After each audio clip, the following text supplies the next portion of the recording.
안녕하세요. 안녕하세요. 반갑습니다. 반갑습니다. 코로나가 이상한 변수를 만들어서 오늘 좀 시끄럽습니다. 행정명령이라고 해야 될지 아니면 정부의 공고사항이라고 받아야 할지 모르겠지만 유독 교회에 대해서 또 집착하면서 소모임을 조심하고 식사나 이런 거를 못하게 하고 하는 내용을 발표하면서 성도들의 마음도 좀 어려움이 있는 것 같고 또 그러한 법이 발표됐다는 것에 대해서도 또 두려움이 없지 않아 있습니다. 오늘 그 상황을 보면서 한해 코로나가 처음 시작되고 이 교회 쪽에 어떤 집회를 금하는 행정명령이 발동될 때 대단히 조심스러웠거든요. 교회가 어떻게 반발할지 또 이런 건 뻔하니까 이제 그런 것에 대해서 하면서도 국가적인 재난이고 또 모든 상황이 그러니까 사람들이 다 조심하니까 교회도 따르자 뭐 이런 쪽에서 어떻게 보면 또 그게 집행이 됐긴 했는데 지금 이 상황은 약간은 변수가 좀 다릅니다. 왜냐하면 우리나라는 지금까지 한 번도 봉쇄를 한 적이 없고 또 서로 자제를 하지만 지금까지 이루어지는 모든 상황을 보면 클럽이나 음식점이나 노래방이나 당구장이나 그 외 모든 사회 활동이나 이런 것들 자체는 다 그대로 이루어지고 있고 지나가면서 보시면 알겠지만 뭐 유명한 음식점이나 이런 데는 막 사람이 막 북적북적해서 넘칩니다. 근데 계속 타겟은 교회로 정해져 있는 것 같습니다. 그러니까 마치 교회에서 뭔가 나오기를 기다리는 듯한 그런 느낌들 자체를 지울 수가 없습니다.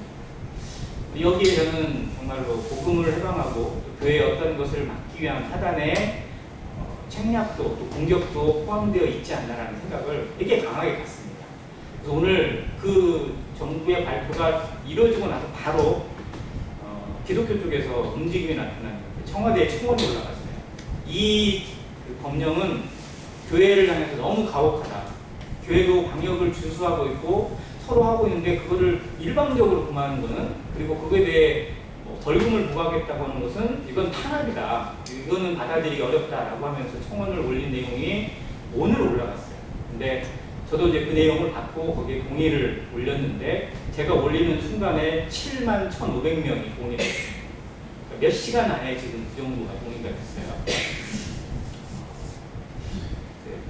아시겠지만 6월 달에 정의당 쪽에서 차별금지법을 다시 발의를 했습니다. 저는 이러한 교회에 대한 어떤 그러한 공격이나 비난 여론이나 이런 것이 계속 주도적으로 흘러가게 되면 차별금지법도 그런 흐름 가운데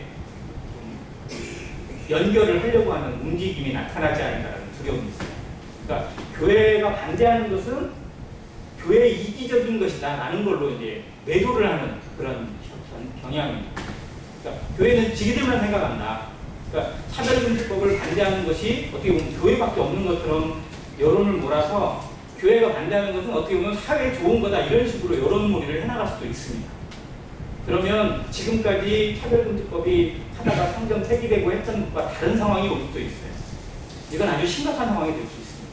그래서 성도님들도 이런 상황을 좀 주의 깊게 보면서 이게 단지 코로나에 의한 대응뿐만 아니라 복음을 해방하고 교회를 어떻게 보면 두 손 두 발 다 묶어버리고자 하는 또 다른 하나의 해방이 아닐까라는 생각도 한번 두려움 감.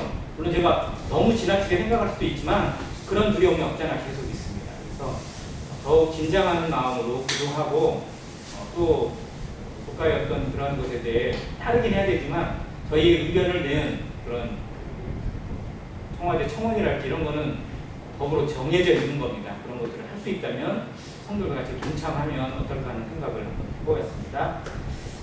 서론이 좀 길었고요. 사도행전 말씀 보도록 하겠습니다. 오늘 사도행전 13장입니다.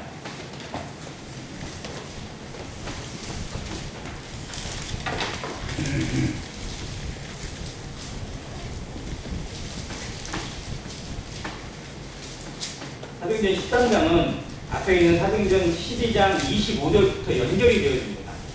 거기에 보면 사도행전 12장은 헤롯이라는 왕이 교회를 핍박하는 데 앞장서서 야고보 사도를 칼로 죽이고 베드로를 옥에 가두고 교회를 마치 없앨 것처럼 핍박을 하다가 하나님의 은혜로 베드로가 풀려나게 되고 또 하나님의 징계로 그 헤롯이 흉이 먹어서 죽는 일이 나타나게 됐습니다.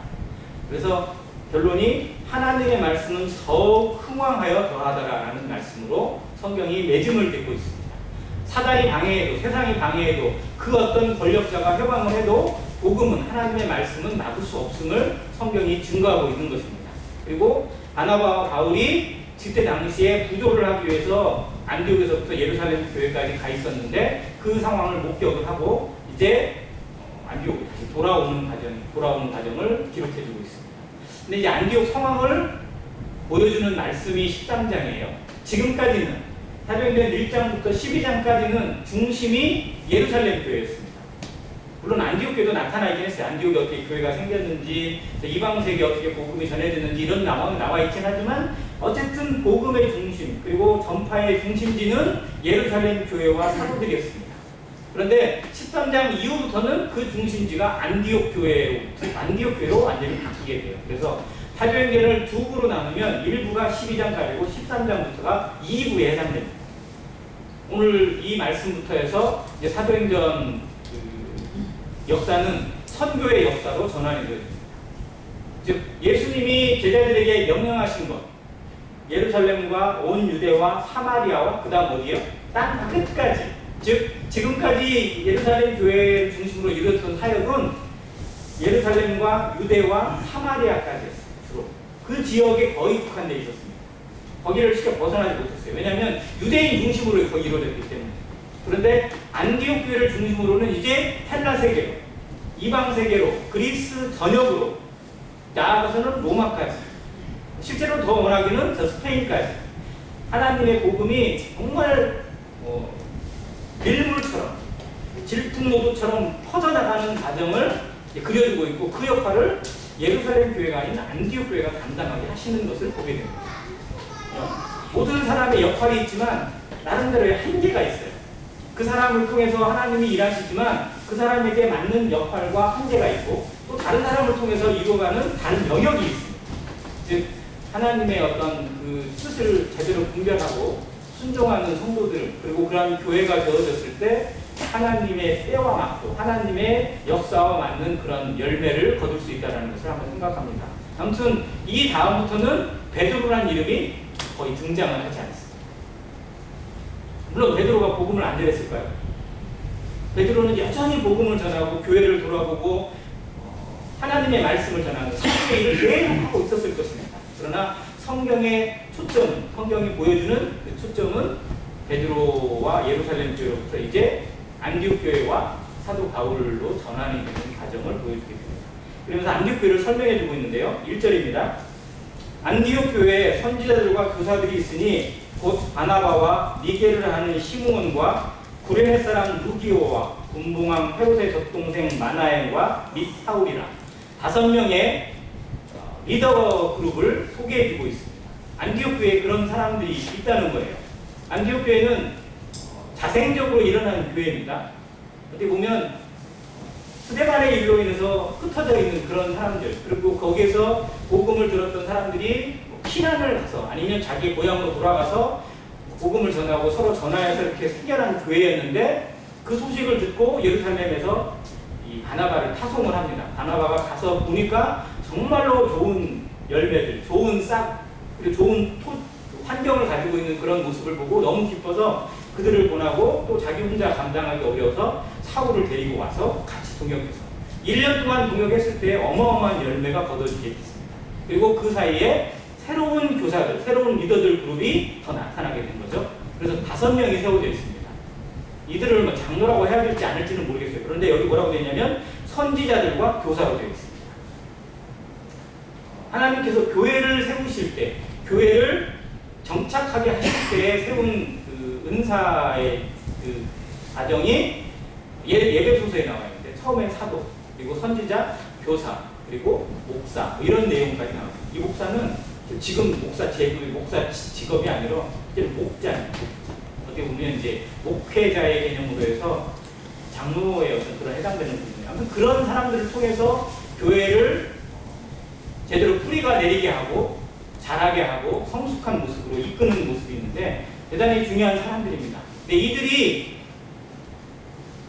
너무 다양한 환경 가운데 있어요. 이들의 공통점이 없어요. 5명만 소개되어 있는데요. 5명 중에 2명은 북아프리카 출신입니다. 즉 아프리카는 어떤 사람들이죠 주로? 아프리카 하면 떠오르는 게 뭐예요? 네, 껌뚱이들입니다. 흑인들이 많아요. 그리고 여기 말하는 이 북아프리카는 다 검둥이는 아닙니다. 뭐 예를 들어서 모로코나 뭐 이런 데 가보면 거기에 그 약간 백인 계열 사람들 되게 많이 있긴 해요. 근데 여기 보면 두 번째에 있는 인물 니게르라는 시몬은 니게르라는 단어를 별도로 첨가를 시켜줬어요. 니게르라는 단어에서 니그로가 왔습니다. 이 사람은 그야말로 얼굴이 흑인인 거예요. 이 사람이 유대인이 아닌지는 알 수 없지만 저는 유대인은 아니었을 거라고 분별을 합니다. 그리고 세 번째에 있는 사람 구레네 사람 루기오가 나옵니다. 여러분 구레네 사람 하면 누가 먼저 떠오르죠? 시몬.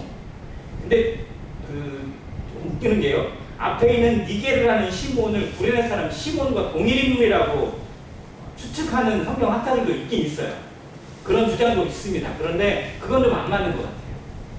왜냐하면 구레네 사람 시몬이 예수님의 십자가를 지고 또 그의 자녀들, 그의 가정이 전부 다 하나님께 돌아와서 구원받은 가정이 된 건 분명합니다. 그리고 로마서에 보면 그의 두 아들들 알렉산더와 루포가 교회의 한 그 리더의 역할을 하고 하나님 앞 복음을 위해서 정말 헌신적인 모습을 했던 그런 가정이었기 때문에 그 사람이 정말 여기에 들어올 수도 있어요. 근데 그를 표현하려면 성경이 굳이 니게르라는 단어를 쓸 필요가 없어요.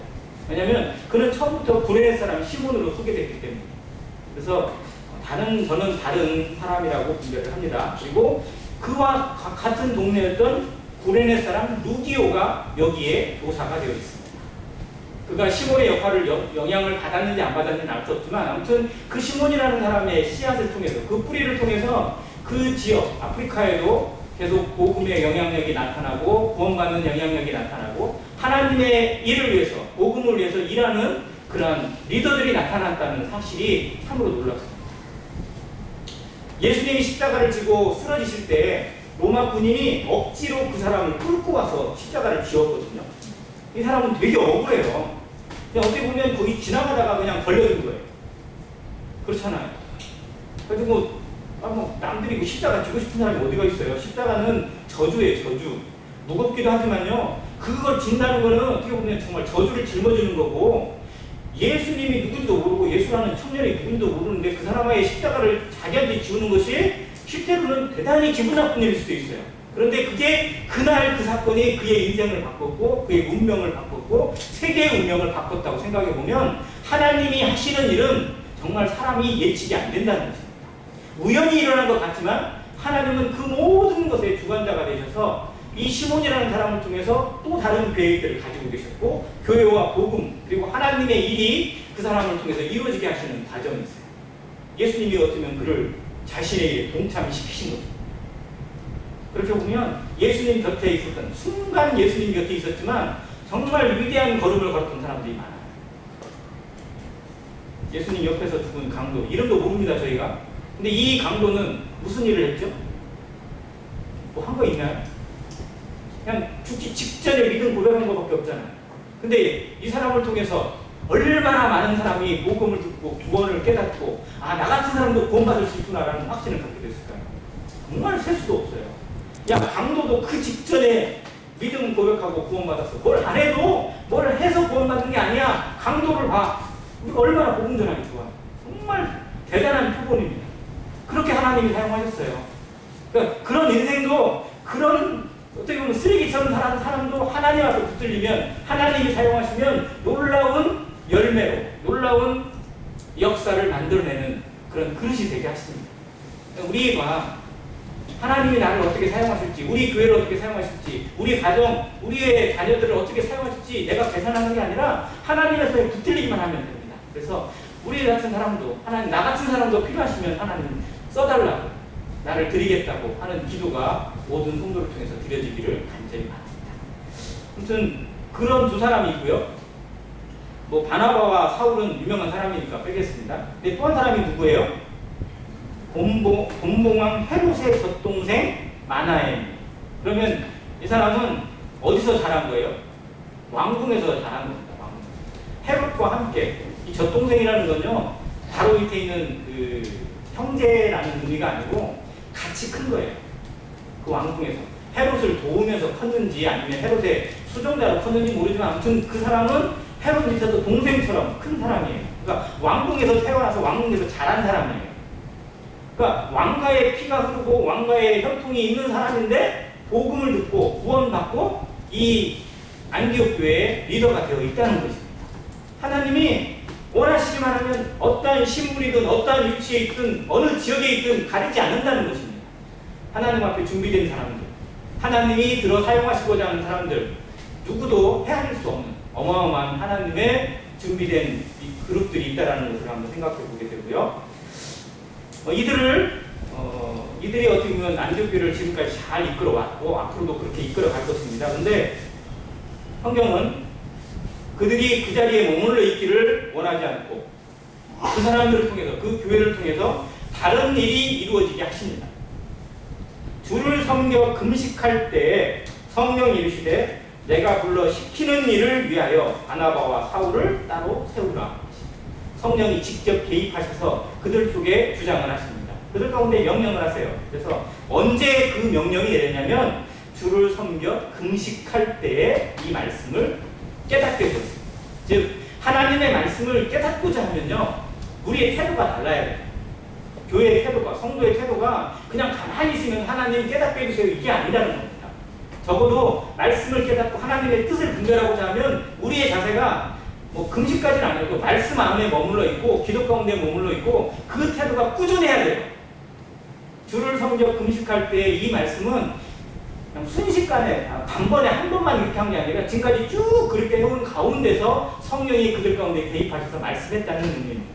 우리의 삶이 정말 하나님 안에 사용되어지고 우리 가정이 하나님 앞에 더욱더 놀라운 어떤 그런 가정으로 사용되기를 원한다면, 내가 내 인생이 하나님 앞에 붙들려져서 살아가기를 원하는 마음이 있다면 우리의 습관과 우리의 태도가 조금은 바뀌어야 돼요. 그게 절제가 되어지고 잘못된 것에 대해서 과감하게 버리고 하나님을 향해서 엎드리는 자세로, 때로는 금식도 하고 때로는 정말 기도로 엎드리고 간굴탐으로 엎드리는 자세에 있어서 성령의 음성을 들을 수 있는 것이지, 그냥 가만히 하던 대로 자기 하던 습관대로 그냥 있을 때 성령의 음성을 듣겠다고 하는 것은 정말로 잘못된 태도라는 것입니다. 우리의 말씀을 듣는 자세, 말씀을 받고자 하는 자세부터 우리는 한번 돌아봐야 할 필요가 있어요. 정말 나는 내 습관 그대로 있으면서 뭔가 이루어지기를 바라고 있는 것인지, 아니면 나를 내 속부터 뜯어고치기를 원하는 마음이 있는지. 개혁은 내 안에서부터 일어나야지 다른 데가 이루어질 수 있습니다. 다른 데를 개혁하고 어떻게 하겠다고 하는 것은 어떤 어불성설인 것을 이 안디옥교의 모습에서 보게 됩니다. 그리고 금식하고 두 사람을 기도하고 안수하고 보내게 됩니다. 성령이 보내라고 하실 때 즉시 순종해서 두 사람을 보냅니다. 4절부터 이제 선교 여행이 시작이 되는데요. 우리가 이것을 제1차 전도 여행이라고 부릅니다. 처음이에요. 1차예요. 두 사람이 성령의 보내심을 받아, 누구의 보내심을 받아? 성령의 보내심을 받아 실루기아에 내려가, 항구입니다. 안디옥 바로 옆에 있는 항구예요. 거기에 내려가서 배 타고 어디로 갑니까? 구브로로 갑니다. 그럼 왜 1차 선교 여행의 첫 번째 타켓을 구브로로 정했을까요? 이유가 좀 몇 가지 있을 수 있는데, 구브로가 누구의 고향이죠? 바나바의 고향입니다. 그러니까 그 안디옥에서 가장 가까운 섬이기도 했고요. 그리고 이 구브로는 단순한 섬이 아닙니다. 상당한 영향력을 가진 그 지역 내에서 상당한 거점이 될 수 있는 그런 섬이에요. 지금도 역시 마찬가지예요. 지금은 한 나라가 되었어요. 키프로스가 하는 섬입니다. 섬나라예요.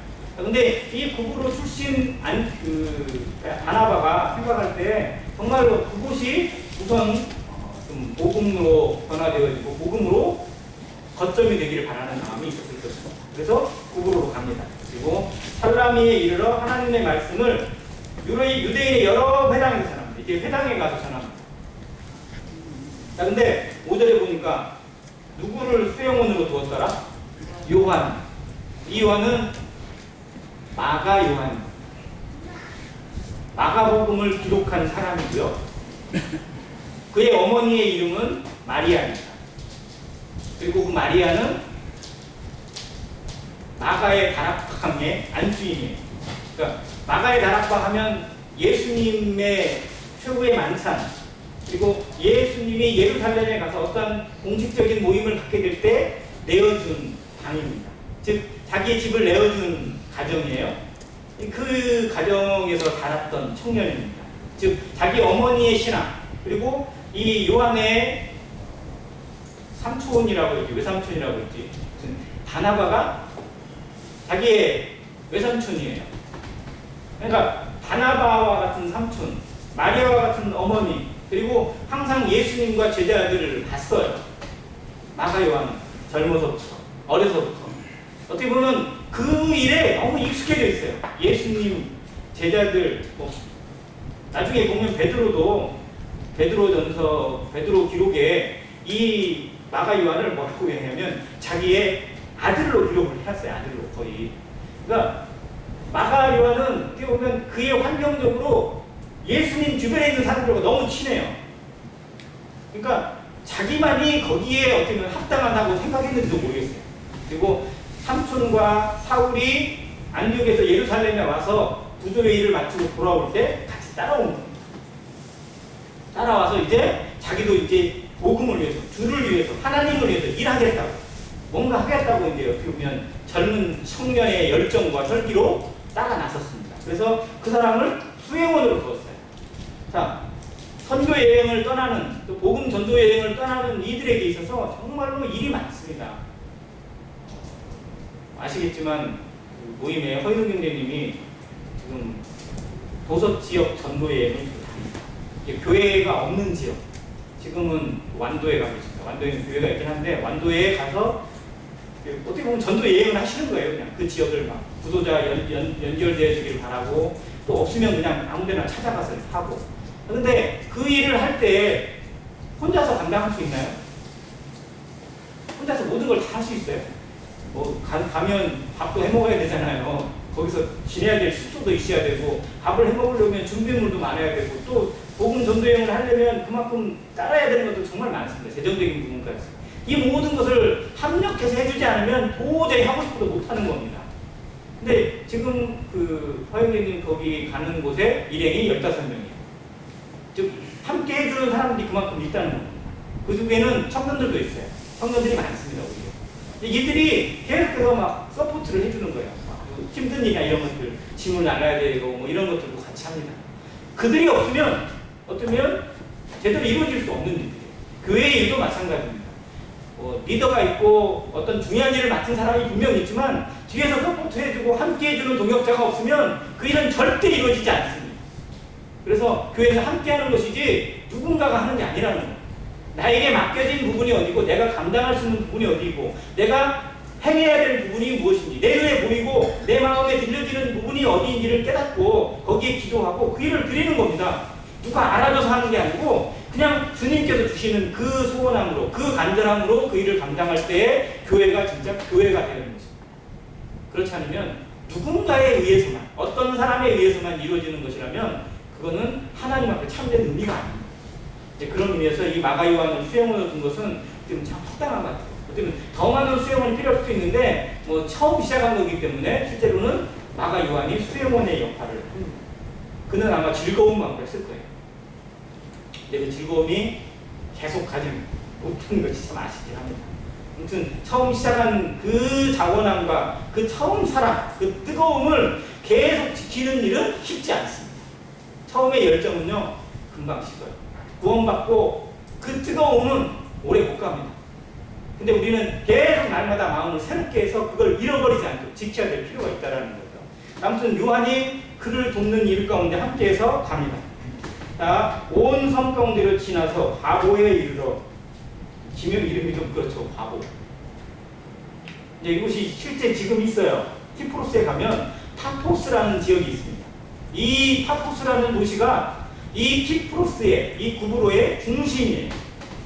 어떻게 보면 이 구브로의 가장 중요한 도시 이름이 바보. 영어로 파포스예요. 예, 그걸 한글로 굳이 옮기다 보니까 바보라고 써 있는데 바보들이 사는 곳이 아닙니다. 아무튼 여기에 총독도 있고 아주 중요한 그런 거점입니다. 자, 이 바보에 이르러 누구를 만납니까? 바예수라 하는 유대인 거짓 선지자 마술사를 만납니다. 자, 유대인이에요. 근데 거짓 선지자예요. 거기에 직업은 또 뭐예요? 마술사예요. 자, 마술사 하면 누가 떠오르세요? 마술사. 사마리아에 있었던 시몬. 마치 믿은 것 같고 마치 복음을 위해서 하나님을 위해서 막 일한 것 같지만 실상은 지 것만 챙겼던 그 사람.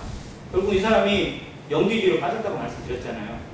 자, 이 마술사라는 직업이 실제로 항상 하나님을 대적합니다.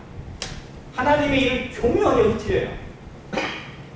그러니까 마술이나 뭐 무당이나 이런 것들은요 복음하고 전혀 연관이 없습니다. 실제로. 아무튼 그런 것에 대한 두려움이 없잖아 있어야 돼요. 아무튼 그곳에 갔는데 이 바예수를 만나요. 자, 그럼 바예수가 무슨 뜻일까요? 바예수.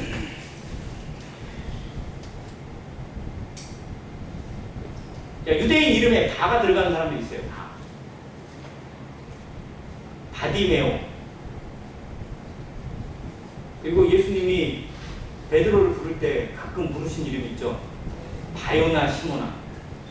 바요나 시모나 이게 무슨 뜻인지 아세요 혹시? 원래는 요한의 아들인데요. 바요나. 요나의 아들 시모나라는 뜻이에요. 바라는 단어가 유대인 이름에 쓰이는 단어는요. 아들이라는 뜻이에요. 바디메오는 디메오의 아들입니다. 가짜가 들어가면 아들이라는 의미예요. 자, 그러면 바예수는 무슨 의미예요? 예수의 아들이라는 의미예요. 이 사람은 공식적으로 난 예수의 아들이다 라고 얘기를 하는 거예요. 그러면 지금 가 있는 바나바나 이 사울보다 훨씬 더 예수님과 가까운 사람이어야 돼요. 그러니까 자기를 어떻게 보면 자칭 나는 정말 하나님의 사람이다 라고 선전하는 것, 그게 바예수라는 이름이에요. 근데 그 사람은 이름뿐이에요. 이름만 하나님의 이름을 담고 있고 그리스도의 이름을 담고 있어요. 그의 삶은 전혀 엉뚱해요. 마술사예요. 그리고 여기에 기록되어 있잖아요. 거짓 선지자예요. 하나님이 가장 싫어하고 가장 미워하시는 마지막 시대에 가장 하나님 앞에 대적하는 그룹이 누구냐면 거짓 선지자입니다. 거짓된 복음으로 자신을 믿게 하고 자신을 따르게 하는 무리들, 지금 신천지와 하나님의 교회 같은 그런 무리들이 마지막이 되면 더욱더 많이 일어나요. 이게 거짓 선지자들의 무리예요. 요한계시록 19장 쪽에 나와 있는 666이라는 숫자가 실제로는 거짓 선지자들의 어떤 그런 그룹들을 의미하는 그런 단어라고도 합니다. 아무튼 끝까지 하나님을 대적하고 그리스도를 대적하는 적그리스도의 대표적인 표본이 바로 이 거짓 선지자예요. 근데 이가 무늬만 그리스도인, 무늬만 예수님 믿는 것처럼 이름에다만 바를 넣어서 바예수라고 이름을 지었지만 실상은 철저히 자기 중심적이고 자기만을 믿게 하는 그런 무리였습니다. 이 사람이 누구를 만나냐면 진짜를 만나는 거예요. 지금까지 바예수라는 이름으로 그리고 자기가 하는 마술로 사람들을 다 휘어잡고 총독도 휘어잡고 그 지역 내에서 막 권세를 누리면서 위세를 누리면서 살아왔는데 누가 온 거예요? 진짜 그리스도가 온 거예요. 이 사람이 긴장하는 거죠. 자, 서기오 바울이라는 총독이 있습니다. 이 사람은 실제 로마의 총독이었고 로마에서 연결되어 있는 비문에도 이 사람의 이름이 나와 있습니다. 한글은 서기오 바울인데요. 영어식 이름은 세르기우스 파울로스입니다. 자, 로마의 총독 하면 누가 떠오르시죠? 로마 총독. 예수님을 재판한 총독 누구예요? 빌라도. 자, 그러면 빌라도도 총독이고 이 사람도 총독이에요. 자, 로마는 어떠한 한 지역을 다스릴 때에 두 명의 총독을 보냅니다. 한 사람의 총독은 군사권을 가지고 있어요. 군사를 동원해서 폭동을 진압하고 정치적인 부분이나 이런 거를 관장하는 총독이에요. 이 사람은 주로 군대를 동원해서 군대를 하는 그런 거점에서 거주하면서 폭동이나 뭐 반란이나 뭐 아니면 외적의 침입이나 이런 거를 감당을 하는 총독이고요. 이게 빌라도였어요. 그리고 이 서기오 바울은 행정총독, 즉 세금을 걷거나 어떤 그런 행정에 필요한 법이나 뭐 이런 거를 집행하거나 하는 것들을 감당하는 총독입니다. 로마는 어떻게 보면 정치적으로 대단히 합리적이고 선진적이었어요. 그래서 이 둘의 총독을 보내서 이를 분장을 시켜가지고 이렇게 감당을 하겠다고 합니다. 근데 이 사람이 총독 관저가 어디에 있었냐? 구브로에 있었어요. 구브로 이 바보성, 파푸스라는 이 도시에 있었습니다. 이곳에 이 사람이 있는 곳에 복음을 전하는 거예요. 사울과 또 바나바가. 근데 이 사람이 지혜로운 사람이었어요. 하나님에 대한 경외심이 있었고 정말 예수 그리스도에 대한 어떤 호기심과 마음이 있었어요. 근데 누가 지금까지 방해를 했냐면 이 바예수라는 사람이 지금까지 회방을 놓고 있었어요.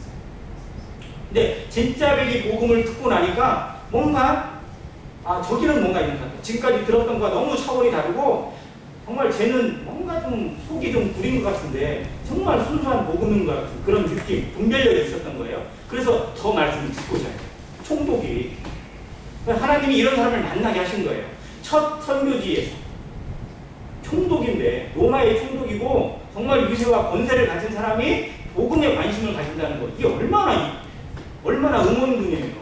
우리가 누군가에게 복음을 전하고 막 이렇게 하고 있는데 사람들이 원래 관심 없잖아요. 근데 그곳에 예를 들어서 정말로 막 회사 사장이, 또 유명한 회사 사장이 와가지고 쫙 귀를 죽이다 지켜서 막 이렇게 댓글을 보면 똑같은 한 사람이지만 우리의 마음에 정말 위로가 있고 감격이 있잖아요. 예를 들어 전주시장이 그것에 대한 관심을 가지고 나 한번 들어보겠습니다, 뭐 알려주세요 라고 얘기하면 우리 마음에 얼마나 기쁨이 있겠습니까? 근데 이 총독이 그런 관심을 가지고 있는 거예요. 그러자 8절에 이 엘루마가 본색을 드러냅니다. 이 마술사 엘루마는, 이 이름을 번역하면 마술사, 그들을 대적하여 총독으로 믿지 못하게 힘쓰는, 뭐 하는 거예요? 못 듣게 하는 거예요. 아니 만남을 못 가지게 하려고 하고 막 말을 전하려고 하면 말을 잘라먹고 막 와서 막 이상한 소리 하고 막 복음을 못 전하게 만들고 있어요. 근데 자기의 정체가 그대로 드러나는 겁니다. 거짓 선지자는요, 처음엔 그럴싸해도 결국은 드러나게 되어 있어요. 진짜 복음이 들어가면 드러납니다. 위조지폐를 분별하는 제일 좋은 방법은 뭐라고요? 진짜를 만져보면 알아요. 진짜를 보면. 진짜만 만지면 위조지폐는 손의 감각으로 금방 알 수 있다고 합니다. 그래서 위조지폐 감별사들은 항상 뭘 만지냐면 진짜만 계속 만져요. 그 느낌을 계속 유지하는 거예요. 그러면 가짜를 쉽게 분별하는 거예요. 우리도 정말로 참된 복음에 계속 머무르면요, 가짜가 왔을 때 분별력이 커지게 됩니다. 근데 너무 쉽게 빠지는 사람들 있잖아요.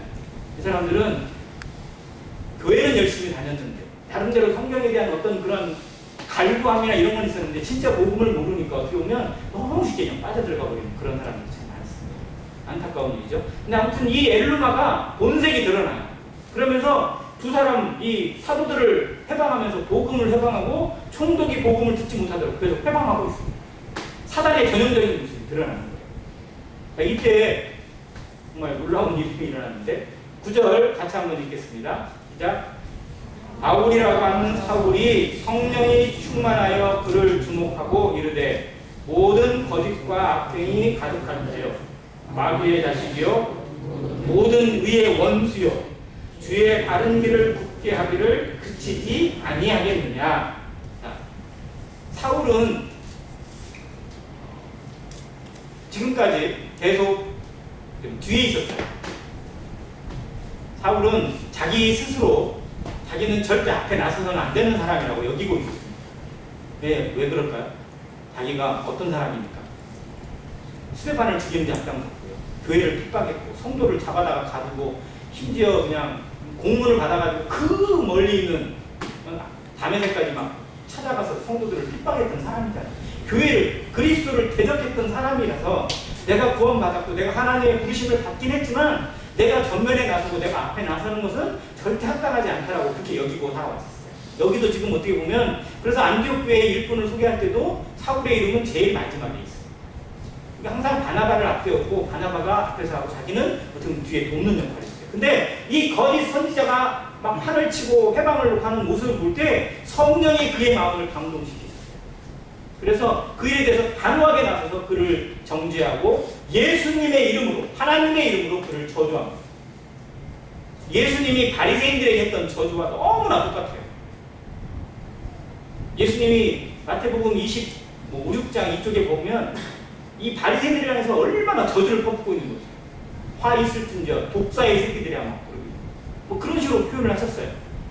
예수님이 어떻게 그런 표현을 하실까 싶을 정도로. 근데 바울이 정말로 어떻게 겸손하게 배우고 그러면서 섬기고 있던 그 바울이 이름이 바뀌어요. 바울이라고 하는 사울. 지금까지는 사울이었습니다. 사울의 이름의 뜻은 큰 자라고 부르하고 있는데요. 실제로는 원래의 이름의 뜻은 구하여 얻은 자라는 그런 뜻이랍니다. 그러니까 자기를 내세우는 어떤 그러한 이름이었어요. 근데 바울이라고 하는 이름은 작은 자라는 스몰이라는 뜻이에요. 그러니까 자기 스스로 어떻게 보면 이름을 바꾼 것인지 하나님이 바꾸게 하신 건지 모르지만 이날 이후로부터 성경은 사울이라는 이름은 지우시고 바울이라는 이름 계속해서 기록되고 있습니다. 이름이 바뀌는 순간 예수님이 다메섹 도상에서 예수님이 처음 사울에게 나타나셔서 사울아 사울아 내가 나를 왜 핍박하느냐 어찌하여 나를 핍박하느냐 하실 때 하나님이 이미 택하셨잖아요. 택하신 그르셨어요. 그를 이방인의 사도로 하나님의 복음을 위해 사용하시겠다는 하나님의 모든 계획이 서 있었습니다. 그럼에도 불구하고 그의 이름이 바뀌진 않았어요. 언제 바꿨냐면 이 일에 의해서 바뀌었어요. 즉 하나님이 택하신 일에 전적으로 쓰임 받게 될 때에 정말로 우리의 진짜 이름이 나옵니다. 우리가 성도라는 이름을 가지고 있고 하나님의 자녀라는 이름을 신분적으로 소유하고 있어요. 그러나 그것이 우리의 능력으로 나타나기를 기도하셔야 됩니다. 하나님의 이름, 하나님의 자녀, 이 권세가 우리의 삶을 통해서 나를 나타내는 게 아니라 하나님이 나타나는 삶. 그러려면 하나님의 일에 내가 쓰여야 돼요. 하나님의 나를 드려야 됩니다. 하나님의 일에 내가 순종이 돼야 돼요. 온전히. 그랬을 때 우리의 이름값이 나옵니다. 하나님 안에 우리 이름이 바뀐 이름이 기록이 되어져요. 우리의 생명책에 내 옛날 이름이 아니라 하나님의 이름으로 바뀌어져서 하나님의 이름으로 각인되어져서 하나님의 자녀, 왕같은 제사장, 그리고 성도, 이 놀라운 이름들로 새겨지는 우리의 삶이 되기를 기도합니다. 정말로 이건 귀합니다. 나는 정말 이름이 바뀐 성도입니다. 신분만 바뀌고 무늬만 바뀐 것이 아니라 내 삶이 바뀌고 내 중심이 바뀌고 내 삶의 방향과 목표가 바뀌고 모든 것이 바뀌어있는 그러한 삶을 살아가고 있는 것인지 아니면 여전히 무늬는 그리스도인이고 하나님의 자녀라고 부르지만 여전히 나를 위해서 내 이름을 위해서 내 목적을 위해서 하나님의 이름을 꼭 이용하고 있는 그런 사람은 아닌지 우리 스스로 돌아와야 합니다.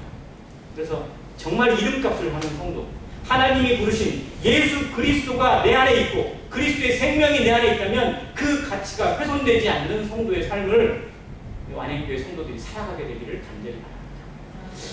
바울이 이 모습을 향하게 될 때, 즉 그를 정죄하고 그 본색을 드러내면서 그를 어떻게 보면 쫓아내는 거죠. 그렇게 했을 때 하나님 성경이 그의 이름을 바울로 바꿔주십니다. 이제 정말 하나님 안에서 새 사람, 새 생명의 능력으로 성령의 능력으로 살아가는 사람. 지금까지는 자기를 위해서 자기 이름을 위해서 살아갔던 그런 사울이 아니라 이제 하나님께 붙들려져서 성령으로 살아가는 사람 바울로 바꿔주시는 놀라운 전환의 과정을 보게 됩니다. 그러면서 그에게 이런 예언을 해요. 보라 이제 주의 손이 내 위에 있으니 내가 맹인이 되어 얼마 동안 해를 보지 못하리라. 얼마 동안 해를 못 보는 맹인이 돼요. 자, 근데 이 일을 누가 겪었죠? 3일 동안 앞을 못 보고 소경으로 살았어요. 누가? 사울이. 자기가 복음을 해방하고 그리스도를 대적하며 살았던 그 삶을 겪어봤어요. 근데 자기처럼 행하고 있는 거예요. 예전의 나처럼. 정말로 근데 그보다 더 잔인한 거죠. 더 집요한 거죠. 그것에 대해서 너에게 어떻게 보면 하나님의 진노가 하나님의 심판이 이렇게 임할 것이다. 근데 뭐를 하라는 거예요? 그거? 회개하라는 겁니다. 회개의 기회를 주는 거예요. 정말로 하나님의 어떤 그 어려움이 찾아오거나 어떤 일이 찾아왔을 때 정말 스스로를 돌아보고 아 내가 잘못한 거구나, 내가 하나님께 대적했구나, 하나님을 반역했구나 라는 것을 깨닫고 회개하는 성도는 참으로 복된 성도이고 복된 사람입니다. 근데 이 엘루마는 회개를 했을까요? 안 했을까요? 안 했을 거라고 생각합니다. 왜? 마술사다. 근본이 아마 쉽게 바뀌진 않았을 거라 생각이 되어지는데 아무튼 그는 결국은 이 하나님을 대적하다가 사도 바울과 그 일행을 대적하다가 거기 소경이 되었습니다. 그 일이 누구의 눈앞에 드러난 거예요? 누가 이걸 목격한 거예요? 총독이. 서기오 바울 총독이 그 일을 지금까지 거기에서 그냥 자기 앞에서 떵떵거리면서 큰 소리 치면서 뭔가 대단한 것처럼 여기고 그렇게 행세하던 이 박수 엘루마가 그냥 순식간에 눈이 멀어가지고 막 땅을 더듬더듬 치면서 막 기어나가고 있는 모습을 보고 그 일을 행하고 있는 이 사도들, 복음을 전하고 있는 사람들을 만나게 되었을 때, 야, 진짜 하나님의 사람이구나. 진짜 하나님의 말씀이구나. 하나님의 권능이구나. 이걸 깨닫게 된 거죠. 그리고 구원받았어. 첫 열매, 그리고 성경이 기록해주고 있는 전도 여행의 첫 열매. 정말 위대한 어떤 이름 아닙니까? 그런 사람이 이 로마의 총독이었다는, 이 구브로의 총독이었다는 사실을 생각해보면 하나님이 그들에게 첫 선물을, 정말 어마어마한 선물을 주신 것이 아닌가 생각이 들어요. 우리의 삶에 하나님으로 말미암는, 하나님 앞에 드려지는 삶으로 말미암는 영광, 그 위대한 발걸음, 하나님이 동행하셔서, 하나님이 함께 하셔서 나와 같은 자를 들어 사용하셔서 나의 삶과 나의 모든 것들을 들어서 하나님을 드러내시고 하나님의 권능을 나타내고 하나님의 복음이 전파되는 계기로 사용하신다면 우리의 삶이 더 이상 요 안에 어디가 있겠어요? 무엇이 더 아쉬울 게 있겠어요? 그 일에 우리의 인생이 드려지고 우리의 이름이, 새로운 이름이 하나님 앞에 그렇게 각인되어지는 삶, 그것을 위해서 기도하는 모든 성도가 되시기를 바랍니다. 감사합니다.